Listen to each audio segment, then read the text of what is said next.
Given the Wiimote's free range of motion, it should be no surprise that a game like Wing Island would come along sporting the use of its system's controller, much like Pilotwings 64 did for the Nintendo 64. Pilotwings perfectly captured the sense of flight and movement with the help of the groundbreaking analog stick, and Wing Island is seeking to do the same with the Wii Remote. Does it rise to the challenge, or will it leave gamers with their feet stuck on the ground?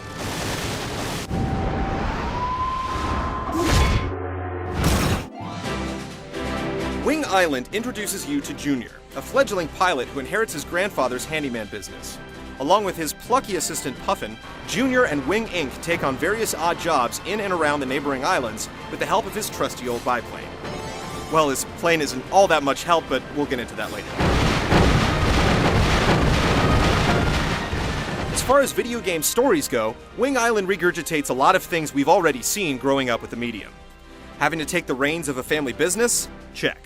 Being helped by an accompanying cast of quirky co-pilots? Check. Mission-based flight gameplay? Check, and check. However, story elements like these in a game like Wing Island usually take a back seat to the gameplay mechanics, which is what really counts. Unfortunately for Wing Island, it doesn't fare too well in that department either.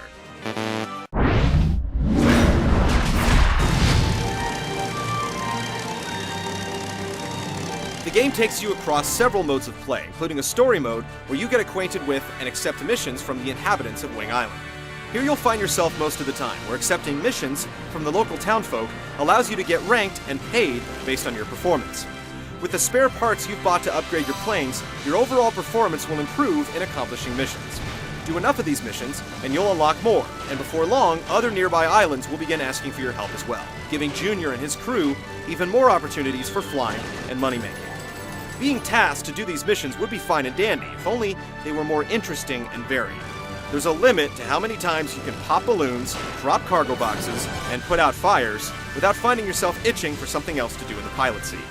Aside from the single-player story mode, Wing Island also incorporates a competitive split-screen mode where two players can duke it out in mini-games like Plane Tail, where you have to pop each other's trail of balloons.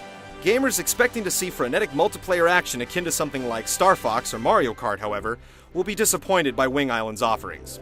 Not only are the minigames uninspired, but the split screen makes viewing the environments a chore. Steering your biplane full screen is hard enough. Having half just makes it worse. Competitive mode is a half-hearted addition that won't get you a lot more playtime out of Wing Island.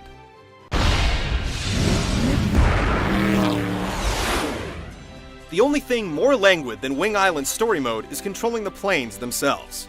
Rather than holding the controller horizontally like a steering wheel or using the nunchuck as a guiding apparatus, players control the planes by holding the Wii Remote in the standard remote style, and tilting, pointing, or thrusting it as if you were holding a toy plane. This is problematic for a couple of reasons. Tilting, thrusting, and pulling back with the Wii Remote is a strenuous routine and makes for an equally clumsy steering experience. Switching between the plane flight formations is no cinch either. Part of the challenge of the game is using the right flight formation at the right time, but specifying which one to switch to is far too difficult. Though the premise isn't all that bad, poor execution and terrible controls keep Wing Island from taking flight. When leisurely steering the plane in exploration mode feels cumbersome, it's a good sign that the rest of the experience is going to fall flat. And sadly, it does.